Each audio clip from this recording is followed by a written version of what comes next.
ఆలోచిద్దాం, ఆశీర్వదిద్దాం. ఉమ్మడి నల్గొండ, ఖమ్మం, వరంగల్ పట్టభద్రుల ప్రశ్నించే గొంతు తీన్మార్ మల్లన్నకు మొదటి ప్రాధాన్యత ఓటు వేసి గెలిపిద్దాం. మంత్రివర్గం విస్తరించేనా? భారీగా పెరిగిన ఊహాగానాలు. అయితే ఇప్పటికే విషయం ఏంటంటే రాష్ట్రంలో ఇప్పుడు ఇంకొక 6 అంటే ముఖ్యమంత్రికి సంబంధించినటువంటి మంత్రి వర్గంలో ఇంకొక 6 స్థానం ఉంది, అవకాశం ఉంది.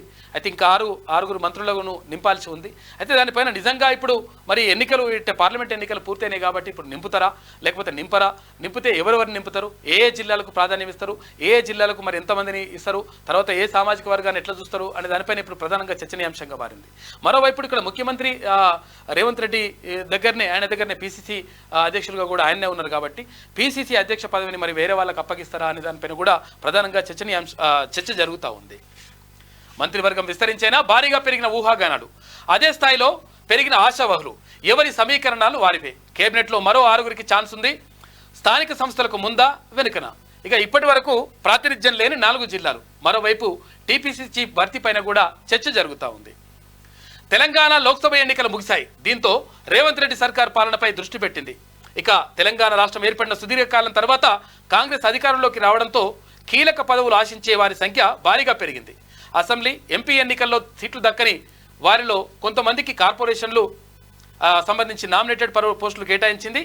ఇదే సమయంలో ఎమ్మెల్యేలుగా గెలిచిన సీనియర్లు మంత్రి పదవిపై గంపడాసి పెట్టుకున్నారు. ఈ క్రమంలోనే 12 మంది మంత్రులతో ఉన్న తెలంగాణ రాష్ట్ర మంత్రివర్గంలో మరో 6 చోటు కల్పించబోతున్నారనే ఊహాగానాలు తారాస్థాయికి చేరాయి.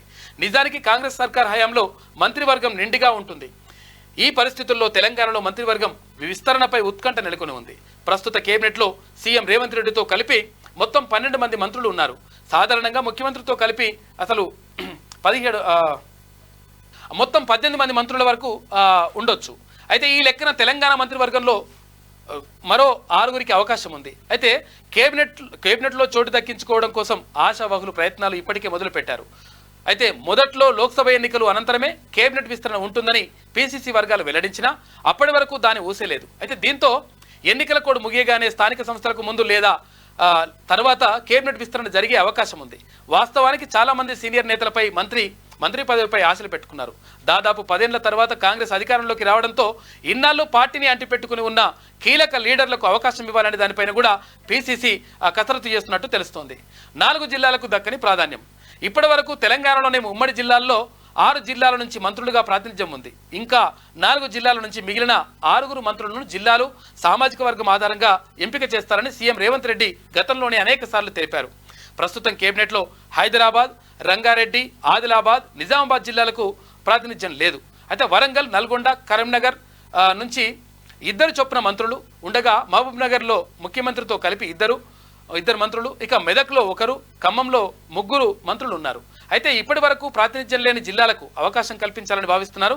ఇదే సమయంలో సామాజిక వర్గాల వారీగా కూడా ఖాళీలను భర్తీ చేయనున్నట్టుగా తెలుస్తూ ఉంది. ఇక్కడ రంగారెడ్డి జిల్లాలో అసలు ఒకరు కూడా లేరు. అక్కడ మల్లెడ్డి రంగారెడ్డి అన్న తర్వాత ఇంకో కొంతమంది అంటే సీనియర్లు కూడా అక్కడ ఎదురు చూస్తూ ఉన్నారు దీనికి సంబంధించి. తర్వాత ఇక్కడ హైదరాబాద్ జిల్లాకు సంబంధించి కూడా ఇంతవరకు లేదు. ఇంకా ఆదిలాబాద్, నిజామాబాద్ జిల్లాల్లో కూడా ఇటువంటి అవకాశం ఇంకా కనిపిస్తలేదు. ఇక మైనార్టీలు, బీసీలు, ఎస్సీలకు ఛాన్స్. అయితే హైదరాబాద్ జిల్లా నుంచి కాంగ్రెస్ పార్టీకి ఒక్క ఎమ్మెల్యే కూడా లేరు. దీంతో బీఆర్ఎస్ ఎమ్మెల్యేను కాంగ్రెస్లోకి చేర్చుకొని అమాత్య పదవి అప్పగిస్తారనే ఊహాగానాలు కూడా ఉన్నాయి. అయితే ఇకపోతే రంగారెడ్డి నుంచి పరిగి ఎమ్మెల్యే రామ్మోహన్ రెడ్డి, ఇబ్రహీంపట్నం ఎమ్మెల్యే మల్లెడ్డి రంగారెడ్డి మంత్రి పదవి కోసం పోటీ పడుతున్నారు. కానీ ఇప్పటికే మంత్రివర్గంలో 7 వరకు రెడ్డి సామాజిక వర్గానికి చెందినటువంటి మంత్రులు ఉన్నారు. దీంతో కొత్తగా మళ్ళీ రెడ్డి సామాజిక వర్గం నుంచి తీసుకుంటారా లేదా అన్నది ప్రశ్నార్థకంగా అని చెప్పాలి. అయితే ఇక నిజామాబాద్, కరీంనగర్ జిల్లాల్లోనూ 2 చొప్పున కాంగ్రెస్ నేతలు తమకే మంత్రి పదవి ఇవ్వాలని హైకమాండ్తో సంప్రదింపులు జరుపుతున్నట్టు తెలుస్తోంది. ప్రస్తుతం ఉన్న కేబినెట్లో సామాజిక వర్గాల ఈక్వేషన్స్ పరిశీలిస్తే సీఎం రేవంత్ రెడ్డితో కలిపి ఓసీ వర్గానికి చెందిన మంత్రులు మొత్తం 7 ఉన్నారు. మిగిలిన వారిలో 2 బీసీ, 2 ఎస్సీ, 1 ఎస్టీ మంత్రి ఉన్నారు. కేబినెట్లో మైనార్టీ నేతలు లేకపోవడం కాంగ్రెస్ పార్టీలో చర్చనీయాంశమైంది. దీంతో ఈ కేబినెట్ విస్తరణలో ఆ వర్గానికి చెందిన వారికి తప్పక అవకాశం ఉంటుందని తెలుస్తోంది. మరోవైపు కాంగ్రెస్ పార్టీ కులగణన అంశాన్ని ఎత్తుకున్న నేపథ్యంలో బీసీ, ఎస్సీ మంత్రుల సంఖ్యను కేబినెట్లో పెంచే అవకాశాలు లేకపోలేదు. అయితే మంత్రుల ఎంపికపై అభిప్రాయ సేకరణ. కొత్త కేబినెట్ విస్తరణపై సీఎం రేవంత్ రెడ్డి, పిసిసి వర్గాలు, మంత్రులు, ఎమ్మెల్యేల నుంచి అభిప్రాయాలను సేకరిస్తున్నారని తెలుస్తోంది. లోక్సభ ఎన్నికల ఫలితాల అనంతరం చేద్దామా లేక స్థానిక సంస్థల ఎన్నికలు ముగిసాక చేద్దామా అని సీఎం రేవంత్ రెడ్డి మంత్రులు, ఎమ్మెల్యేలను అడిగినట్లు సమాచారం. ఇదే సమయంలో పీసీసీ పదవికి సైతం ఆశావాహుల సంఖ్య భారీగా పెరిగిపోతోంది. లోక్సభ ఎన్నికల అనంతరం రేవంత్ రెడ్డి పూర్తిగా సీఎం బాధ్యతలు తీసుకుంటారని, ఆయన స్థానంలో మరొకరిని పీసీసీ అధ్యక్షుడిగా నియమిస్తారని కాంగ్రెస్ అధిష్టానం గతంలోనే స్పష్టం చేసింది. ఈ నేపథ్యంలోనే ఆ పదవిని దక్కించుకోవడం కోసం నేతలు ప్రయత్నాలు చేస్తున్నారు.